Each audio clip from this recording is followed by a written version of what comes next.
Yiberek Hadonai v'yishmereka Ha'er Adonai puna aleka v'huneka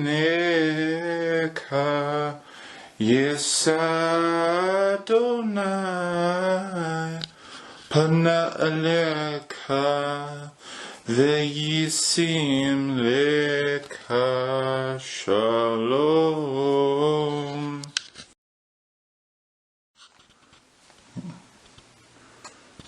Iyov scolds him by saying, "What great help you bring to the powerless, what deliverance to the arm without strength."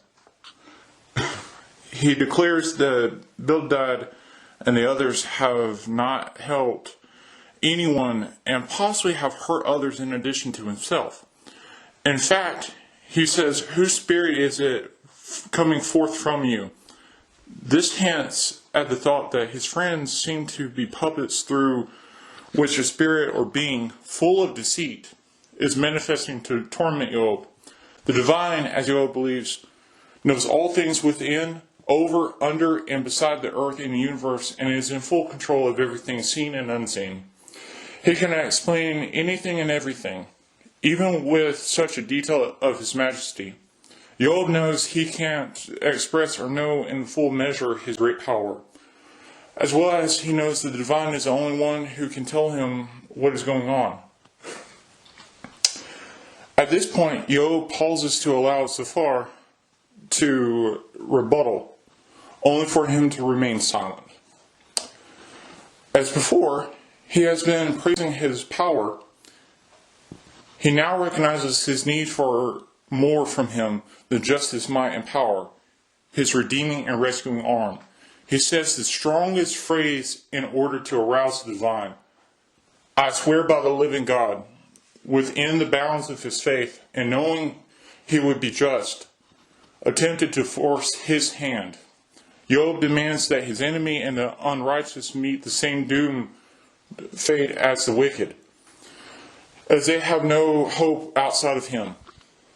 Agreeing with his friends on one thing, though, he admits that the hope of the hypocrite is all for scorn. Iyov teaches his friends that they lacked knowledge about certain theological principles, particularly those concerning his hand and mighty arm, which the Hebrews will see in the next few hundred years.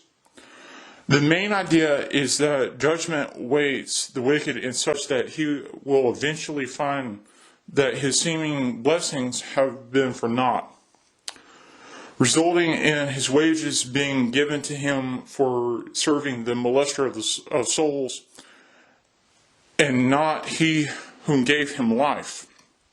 He clarifies that he doesn't deny his judgments on the wicked, but feels that it is delayed and how it works out in certain events. Furthermore, he states that his particular circumstances mirror that of his judgment, but it lacks the cause for such. He didn't do anything to deserve it, but suffers it still, which still seems unfair, admittedly so. However, even through this suffering, his depression, his pain, and cursing himself, he hasn't cursed him at all. Iyov uses the example of mining for and refining of gold, silver, iron, copper, and other precious metals and stones to illustrate that people who search for the jewels of life are rewarded. However, though the search for wealth is hard, the search for wisdom doesn't compare to it. Its elusiveness,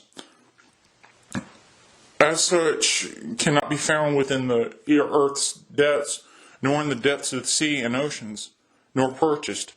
He asks, so where does wisdom come from? Where is the source of understanding? He knows and believes the only source for such is in the source of all, the divine presence himself.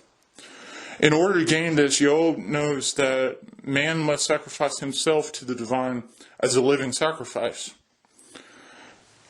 After another pause, he states that he feels that the divine is no longer guarding him for a reason unknown to him.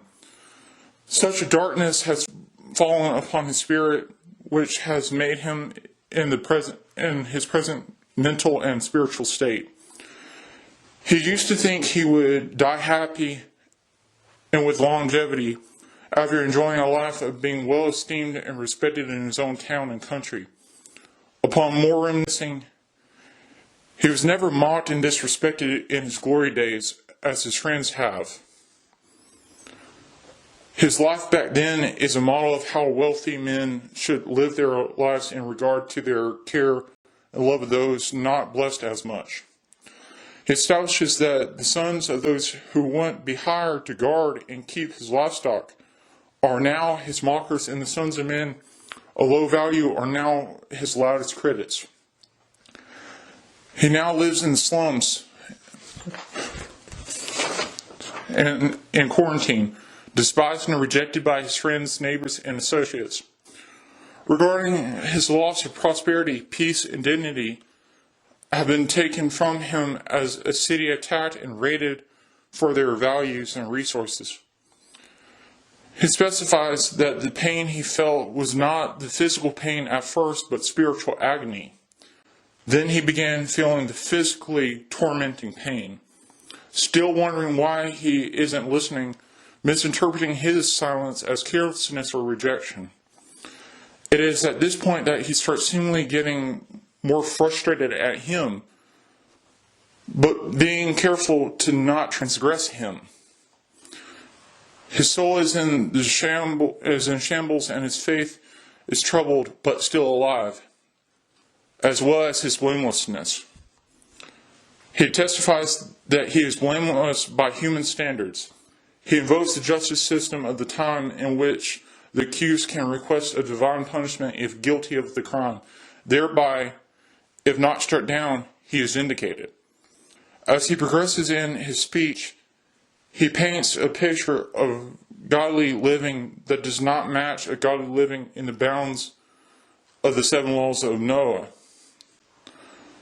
and the covenant between the parts, but more of a godly life within the bounds of a new covenant. He was willing to suffer anything if found at odds in his balances, as well as declaring that his life bears the evidence that he is innocent. He declares that he is innocent of murder and adultery, lest a fire from the bottomless pit come and consume him. In regard to his servants, he states that he would be defenseless before the throne if he mistreated them or did them any kind of legal injustice. Continuing, he curses himself with bodily mutilation if he has forsaken the poor, widow, the transient, the traveler, the hungry, or the orphan. Stating, "For calamity from the Lord has always terrified me. Before his majesty, I could never do a thing like that." Using examples of vain things he could have trusted in, he declares he trusts in the divine. He also states that he is innocent of rejoicing at his enemy's suffering and is paid for what he has eaten that he didn't grow. In closing, he demands that the indictment written against him be shown to him.